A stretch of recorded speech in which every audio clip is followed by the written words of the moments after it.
Hello, today we are going to talk to Mr. Lucas, who will give a testimony of his Christian life. Mr. Lucas, you have been a frequent visitor to our church for a long time. How is your life? Is it more peaceful? Your house, family, salary, in short, the general conditions? Yes, in fact, this kind of thing is more or less well on track in my life, but it has nothing to do with the fact that I frequent this church. Even before, things had already been well on track with a certain tranquility. But since you started to visit this church, your life has become more victorious, has not it? Look, not always. There are times when I have victories given by God, there are times when I have defeats due to my weaknesses. This has nothing to do with going or not going to church. It's not that when I go to church every week I'm victorious and when I don't go I start to be defeated. It's part of life. Winning and losing are part of life, also of the Christian. Does that mean that even being a Christian, you also have defeats? But the Bible does not promise victories to those who believe? Of course, I have defeats too, yes, every Christian has. If not, the athlete of Christ would not lose the championship and the game between the athletes of Christ would end tied. The greatest victory Christ has already won for everyone on the cross and to attribute to everyone by faith. From that, winning and losing is part of the day-to-day. And also in defeat, God is with me. Or what God would be if at the time I needed most, He simply turned His back and said, "Look, you are defeated because you are without faith, go on to win that I will be in your life." God is not like that. Ah, I understand. So you are fine in your life because you are faithful in the decimal, is that it? No, it has nothing to do with being faithful in the decimal. I often fail, sometimes because of forgetting, sometimes because I can't give my offer in my church. Sometimes I can't even keep the percentage I had proposed to do. I fail many times. And yet God is still by my side. I feel that He continues to bless me in various moments. In fact, it is not always that I can come to worship. Sometimes I fail for some reasons, such as weakness, difficult moments in my life. And that's not why I stop feeling that God is still present in my life. I don't understand very well.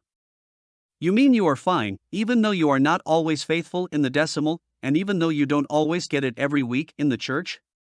To whom do you attribute this? I attribute it to God, to Jesus Christ. Without a doubt, it is because of Him that I am here. In my life I try to do the right thing, I make so many mistakes, but nothing of what I am I have or would be if it were not for God.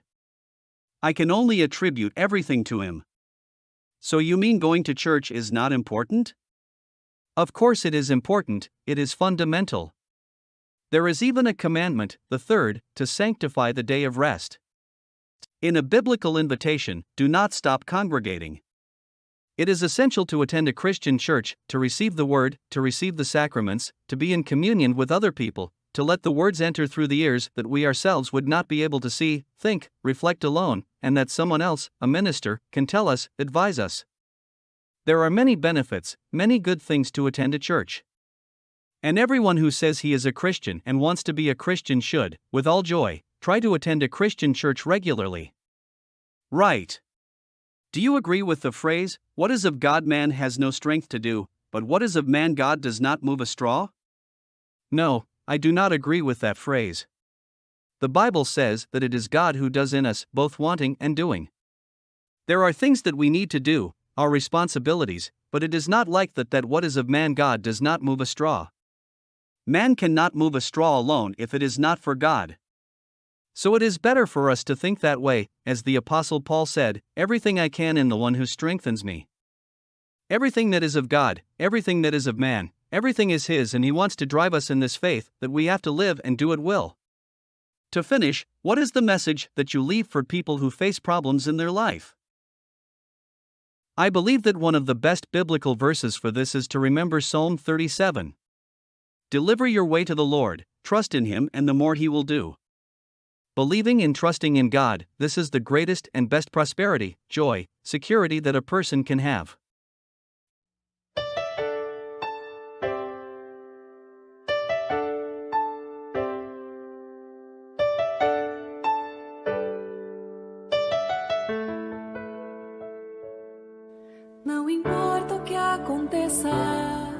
Não importa o que virá, eu sei que Ele sempre sabe o caminho em que vou pisar. Seja dor, seja paixão, alegria, depressão, em qualquer ponto da estrada eu sei que estou em sua mão. Se o futuro te assusta, se o passado te faz sofrer, o presente certo é Cristo, a certeza que preenche o ser. Se o futuro te assusta, se o passado te faz sofrer, o presente certo é Cristo, a certeza que preenche o ser. Pense nisso um instante, não importa o que acontecer, tudo está nas mãos dele, tudo você pode ver. Seja dor, seja paixão, alegria, depressão, em qualquer ponto da estrada eu sei que estou em sua mão. Se o futuro te assusta, se o passado te faz sofrer, o presente certo é Cristo, a certeza que preenche o ser. Se o futuro te assusta, se o passado te faz sofrer, o presente certo é Cristo, a certeza que preenche o ser.